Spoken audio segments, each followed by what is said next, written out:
I want to get straight to this net zero debate. The South Australian Liberal Party State Council has said we should get rid of, in fact, they've scrapped their allegiance to a net zero by 2050 target. This is where the coalition parties have to go, don't they?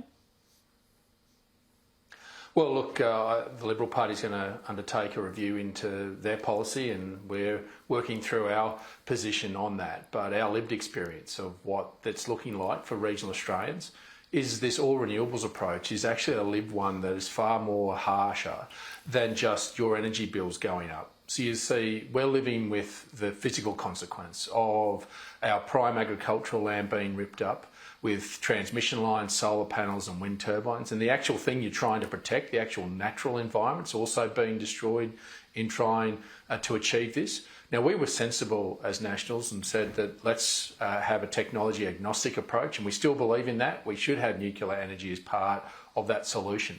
But you should also look at countries that are looking at having a mixed energy grid, not an all renewables approach. And that's like Japan. Japan's importing our coal and gas, burning it, capturing it, and bringing it back here and storing it in here in Australia. But as you know, this will go way beyond energy. I know that's been the main focus and it's a huge part of our emissions, but we're talking about changes to the way agriculture works, trying to get people to eat more vegetables. This goes to the electrification of all of our rail, getting rid of diesel trains, getting rid of petrol cars. There's a massive challenge here. So I reckon there's two really key questions that I want to ask you to give me quite short answers to, if you can. Firstly, if Australia could get to net zero tomorrow, would there be any environmental benefit to the world? Not that I can understand from the science that I've read because of our actual emissions as a small country. What we need is pressure on countries like China and India, the big emitters. And in fact, what we are doing is not going to be able to make a significant impact in terms of the scientific data that has been made available to me. No doubt. What you're quoting is just the facts and the science. But the second point is, do you believe it is possible for this developed economy, ours, and others like the United States or even China and Japan, to get to net zero by 2050? Could that be done? Well, not without nuclear energy or carbon capture storage and some pragmatic approaches to things like methane for agriculture. And unless we see that, then obviously I think the world is going to have a realisation that's going to be very difficult. In fact, they're realising that now. I've never been to one of these COP conferences, Chris, but those that have come back and told me that many of the countries that have made these grand commitments are now saying, look, the easy stuff has already been done. The hard stuff now is costing us a lot. And there is going to be a realisation at some point.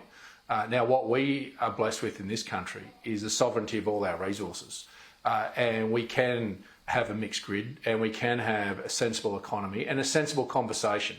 If the extremities of this debate actually lay down their arms and actually wake up to the reality of what is facing us as an economy and as a nation, and about backing ourselves and backing the resources we've got to give us a mixed grid that actually ultimately leaves a healthy environment, but leaves us all a far wealthier country. It's the bottom line, though, isn't it? When you summarise all that, you're talking about a policy that can't make any environmental difference and a policy that's going to be impossible to deliver. So it's a pretty hard policy to rationally support or advocate. We'll keep coming back to this issue in the future. But before I wanted to let you go, I just want to get your thoughts on the drought. I know it's hitting South Australia very badly and most of Victoria, large parts of Western New South Wales. You're calling for the government to step in with interest-free loans for farmers? Yeah, we did this back in 2019, Chris. We introduced a drought loan that had 2 years repayment-free, interest-free. Then for the next 3 years went to interest only.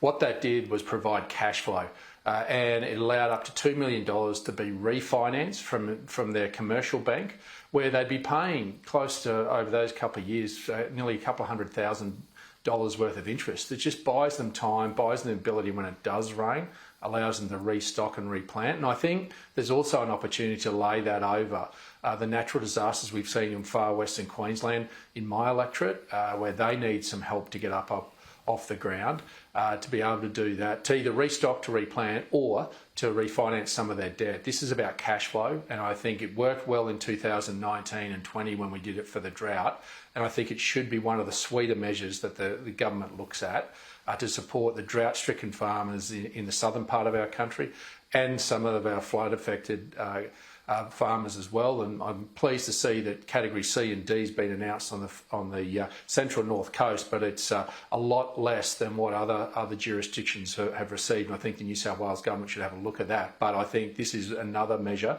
that the federal government could implement with the Regional Investment Corporation. They own it all. They can do it all. It's been done before. Thanks, David. Appreciate your time. David Littleproud there, the Nationals leader, joining us from Ryford in Queensland.